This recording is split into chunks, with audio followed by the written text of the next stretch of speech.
I never thought I'd be the kind of woman who'd go through her husband's phone. I always told myself that trust was sacred, that once you start snooping, the relationship is already over. But that night, God, that night, I felt something twist inside me. Maybe it was intuition. Or maybe it was the silence. The kind of silence that fills a room when love starts dying. I remember sitting on our bed, the one we picked out together 5 years ago when we thought we'd have forever. My husband, Daniel, was in the shower. His phone buzzed once, then again. I wasn't planning to look. I really wasn't. But when I saw the name light up on the screen, Ben's wife, I froze. Ben was his best friend. And his wife, Claire, was my friend. Not my best friend, but close enough that we'd share wine, secrets, complaints about our husbands. Why would she be texting him so late at night? My fingers trembled as I picked up the phone. The first message read, "Last night was unforgettable." My stomach dropped. I opened the thread. There were more messages. Flirty, teasing, intimate. Some were weeks old. Some were from just hours before. My heart was pounding so hard I could barely breathe. "You looked so hot today," one read. "I can still smell you on me," another. And then there was a picture. Just his hand on her leg, her bracelet visible, the one I'd complimented her on at dinner last week. I felt sick. My vision blurred. I remembered Daniel stepping out of the shower, humming like nothing had happened. I quickly put the phone down, pretending to scroll through social media. He kissed my cheek, water still dripping from his hair. "You okay?" he asked. I smiled. "Yeah," I said. My voice didn't even shake. Just tired. But inside, something had already started breaking. For days, I didn't confront him. I couldn't. Every time he touched me, I felt like I was suffocating. Every lie that left his mouth sounded like static in my ears.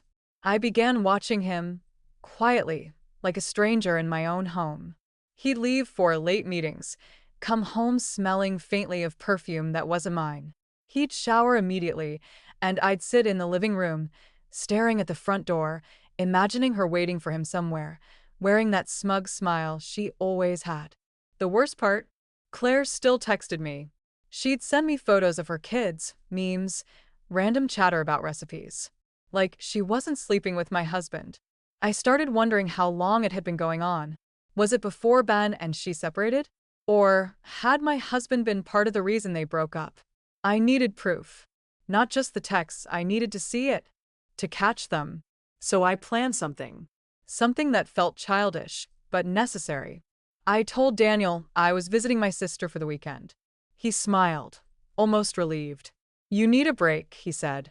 I kissed him goodbye, got in my car, and drove just around the block. Then I parked, waited, and watched. An hour later, his car pulled out of the driveway.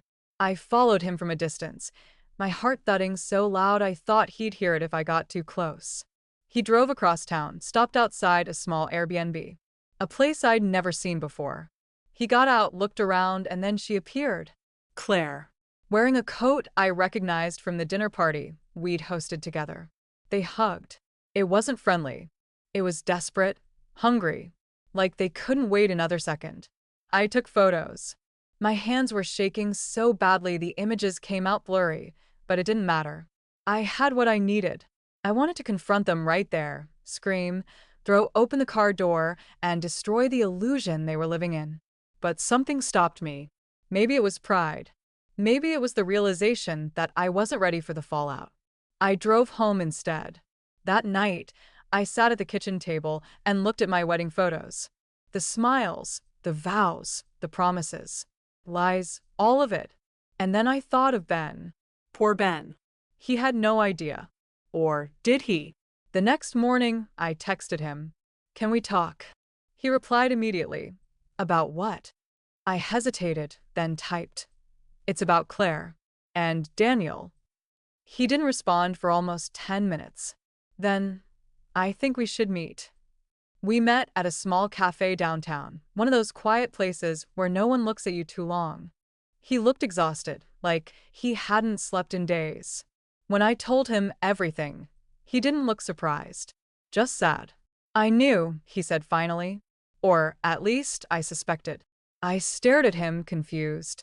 You knew? And you didn't tell me? He shook his head.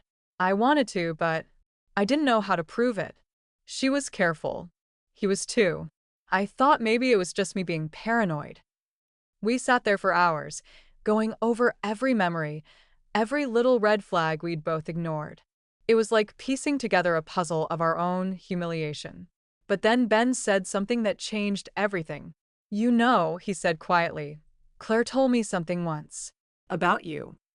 I frowned. About me? He hesitated. She said Daniel wasn't the only one with secrets. My heart skipped. What does that mean? He looked at me carefully, like he was trying to read if I already knew. She said you were hiding something from him. That you had an affair too. I laughed. It came out harsh and hollow. That's insane. I never. But then I stopped. Because there was something I'd hidden. Something I thought no one would ever find out. Something that had happened years ago, long before Claire, long before this mess. And if Claire knew, if she told Daniel, then everything I thought I controlled was about to unravel. Ben's words hit me like a cold slap across the face. I stared at him, trying to understand what he was implying. She said that. My voice came out small, brittle. He nodded slowly, his eyes soft with pity. Yeah. She told me that before we split. Said you weren't as innocent as you seemed. That maybe Daniel's been getting even. I felt the air leave my lungs. My fingers tightened around the coffee cup until I thought it might crack. My mind was spinning, replaying every conversation I'd had with Claire, every look, every strange little comment she'd made that I'd brushed off. She knew. Somehow, she knew about what happened years ago. And if she told Daniel, then maybe his affair wasn't just about desire. Maybe it was revenge. I drove home in silence that day. Every red light felt like a judgment. Every song on the radio a cruel reminder of the past I'd buried. I hadn't thought about him in years, Ethan. My coworker from my old job, before I married Daniel. It wasn't even a real affair. At least, that's what I told myself. Daniel and I were engaged, but things weren't great back then. He was always busy, distracted, already half married to his career. And Ethan, he made me laugh.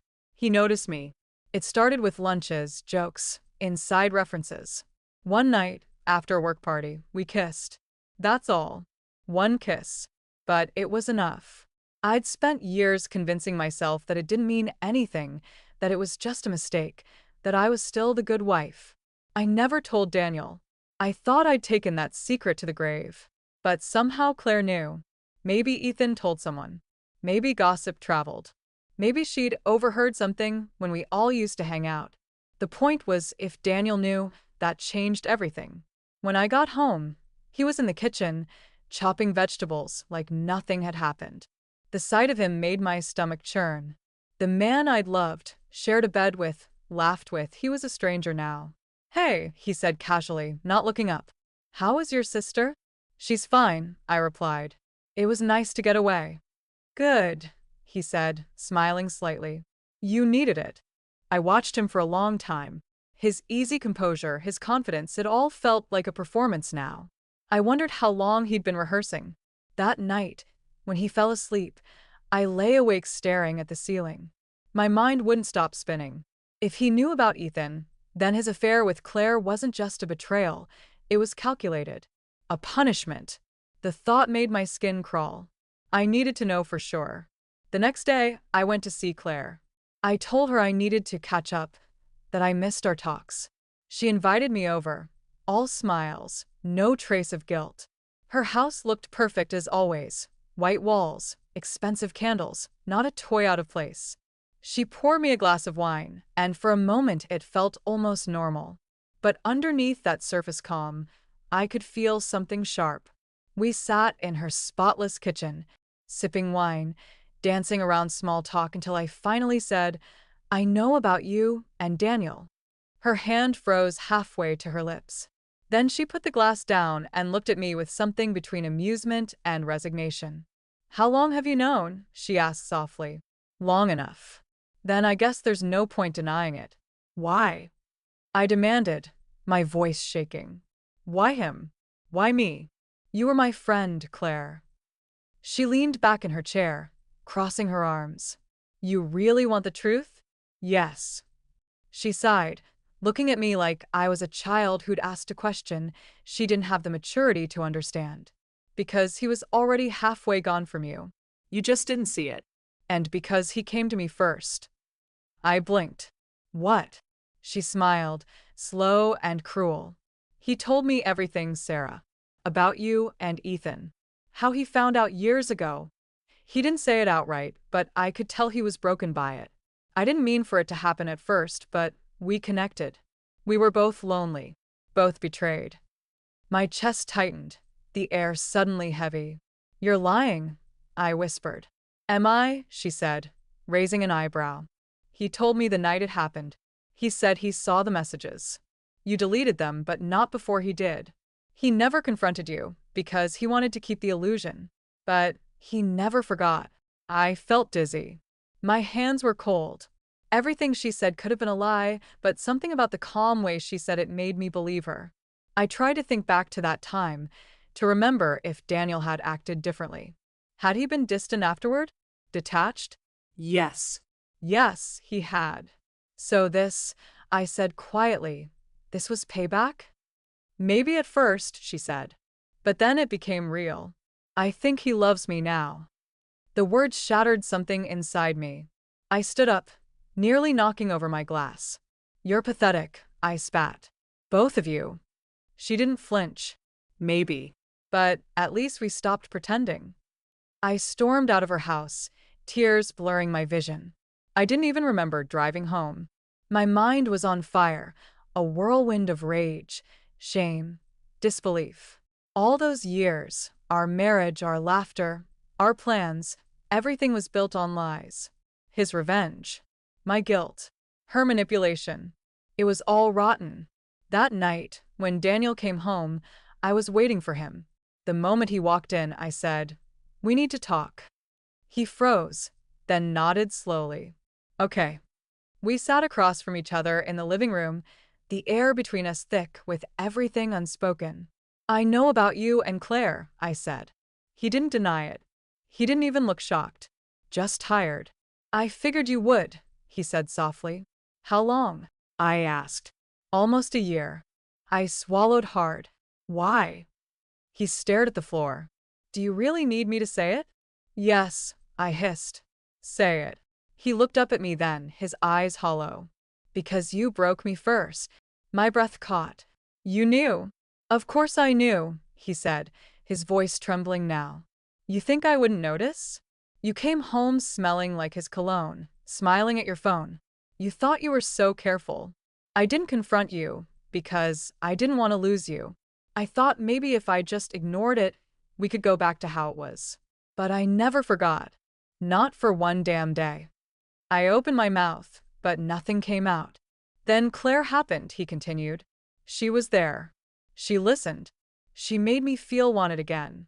I know it's not an excuse, but at least I was honest with myself. Honest. I snapped.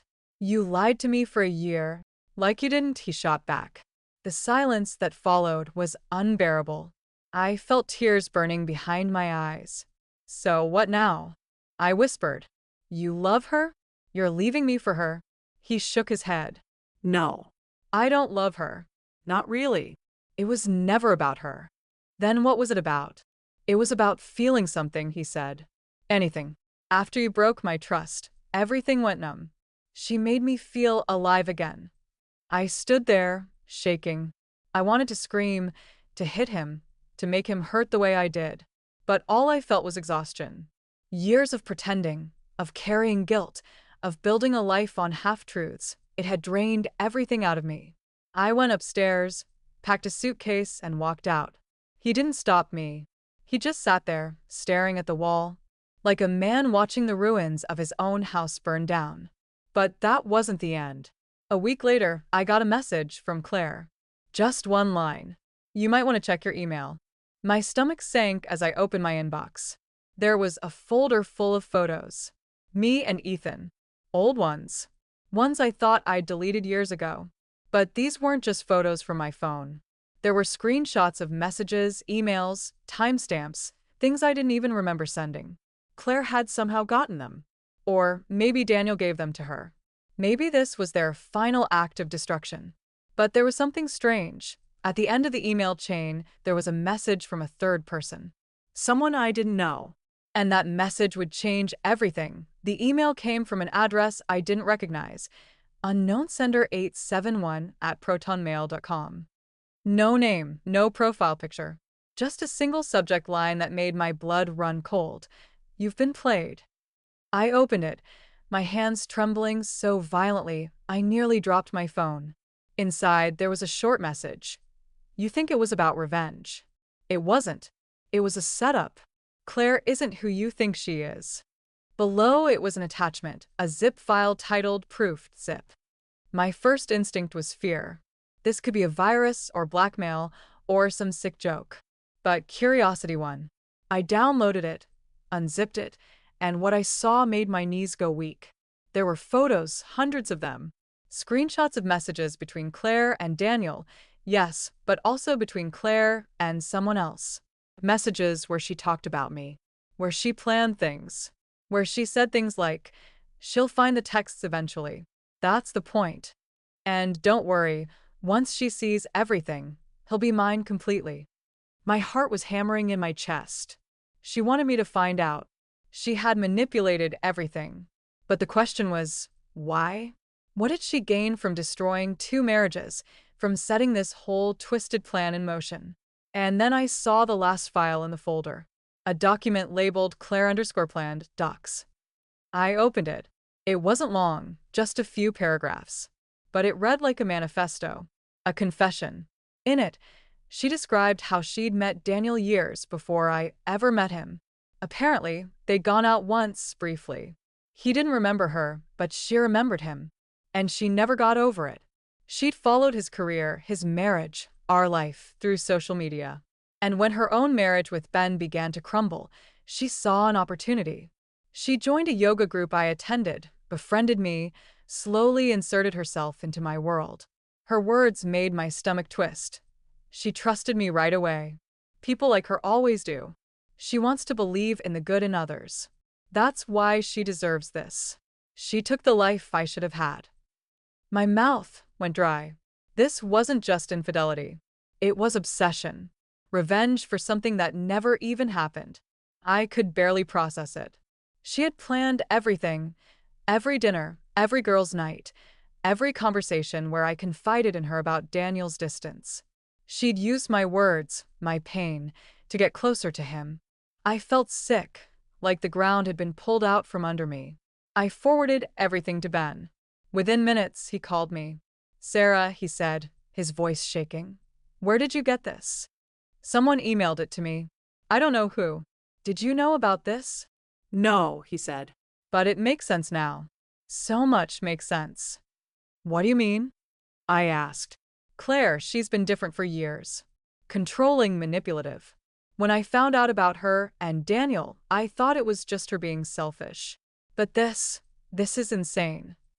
Ben, I said, swallowing hard. Someone planned to destroy both of us. There was silence on the line. Then he said something that made my heart stop. What if the email didn't come from a stranger? What do you mean?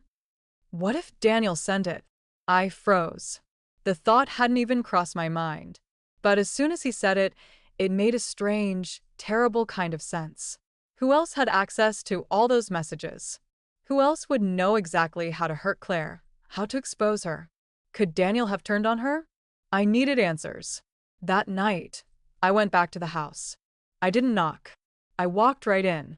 Daniel was in the living room, sitting in the dark, a glass of whiskey in his hand. When he saw me, he didn't look surprised. You got the email, he said quietly. My blood ran cold. It was you. He nodded. She went too far. Too far. I snapped. She destroyed our marriage. No, he said bitterly. You destroyed our marriage. She just burned the ashes. I stared at him, stunned. So, this was your way of getting even? Exposing her? You needed to know the truth, he said. About her. About yourself. What's that supposed to mean? I demanded. He sighed and took a long sip of his drink. You've spent years pretending to be the victim, pretending you were blindsided. But the truth is, you lit the first match. You cheated first, remember? I clenched my fists. One kiss, Daniel. One mistake. I was young. I was scared. You could have talked to me. We could have fixed it. Maybe, he said. But I didn't want to fix it. Not anymore. I wanted you to feel what I felt. Every ounce of betrayal. Every sleepless night. So you let her play you like a fool? I spat. You let her use both of us? He laughed, then a low, broken sound. You think she used me? No, Sarah. I used her. I froze. What? He leaned back, his eyes glinting in the dim light. She thought she was manipulating me, but I knew what she was doing from the start. I let her think she was winning. I let her feed me stories about you, about Ben, about her miserable life. I wanted her to fall deeper. And when she did, I collected everything. Every message, every plan, every confession. And then I sent it to you. My stomach turned. So this was all a game to you? No, he said quietly. This was closure. Closure. I whispered. You call this closure? You destroyed me, Daniel. You destroyed us. He stared at me for a long time. We were already destroyed. I didn't know what to say. There was nothing left to say. The man sitting in front of me wasn't the man I married. He was colder now. Sharper. Like he'd carved out every piece of emotion until only logic and bitterness were left. I turned to leave, but his voice stopped me. There's one more thing you should know, he said. I hesitated. What? Claire's gone. I turned slowly. Gone. She left town 2 days ago. Quit her job. Deleted her socials. Ben doesn't know where she is. My heart thudded. You think she ran? No, he said softly. I think she's planning something else. That night, I barely slept. Every sound, every flicker of light made me jump. I kept replaying everything in my mind, trying to understand how my life had turned into this maze of lies and half-truths. The next morning, I received another email from the same anonymous address. No message this time, just an attachment. A video. My hands shook as I clicked play. The footage was grainy, like it had been recorded on a hidden camera. It showed Daniel sitting in a car late at night. And then Claire appeared, getting in beside him. They were talking, their voices muffled by static. But then she said something that made my blood freeze. She has no idea you're recording this, does she? He smiled. No. But she'll find out soon enough. My world tilted. My stomach dropped. They weren't enemies. They were partners. The whole thing, the affair, the exposure, the confession, it was all a performance. And I was the audience. I watched, horrified, as they laughed together, clinking glasses. To the perfect trap, Claire said. To the perfect ending, Daniel replied. I felt the phone slip from my hand. My vision blurred, my heart pounding so hard it hurt. None of it was real. The affair, the revenge, the so-called closure. They had built the entire story to break me together. But why? Why go to such lengths? Why destroy everything just to hurt me? That's when I noticed something else in the corner of the video, a man sitting in the next car over, filming them. Ben's face in that video, haunted, furious, hollow, burned itself into my brain. He wasn't hiding. He wanted them to see him. He wanted me to see him. The footage cut off right after Claire leaned over to kiss Daniel. But Ben didn't flinch. He just stared straight into the camera, then turned it on himself and whispered, "They think they're in control. Let's see how far they're willing to go." For a long time, I just sat there in the dark, the phone glowing in my shaking hands. None of this made sense anymore. Every person I thought I knew had another face beneath the one they showed me. I thought I was the victim of one betrayal, then two, and now, God, I didn't even know who the villain was. Over the next few days, things moved fast. Daniel's company called me asking where he was. Apparently, he hadn't shown up for work. His phone was off. Claire's car was found at a motel 3 towns away, but no one had checked in under her name. And Ben wasn't answering my calls. It was like all three of them had vanished at once, leaving me in the wreckage they'd built. Then, on the fourth day, another email. Same anonymous sender. This time the subject line read, Endgame.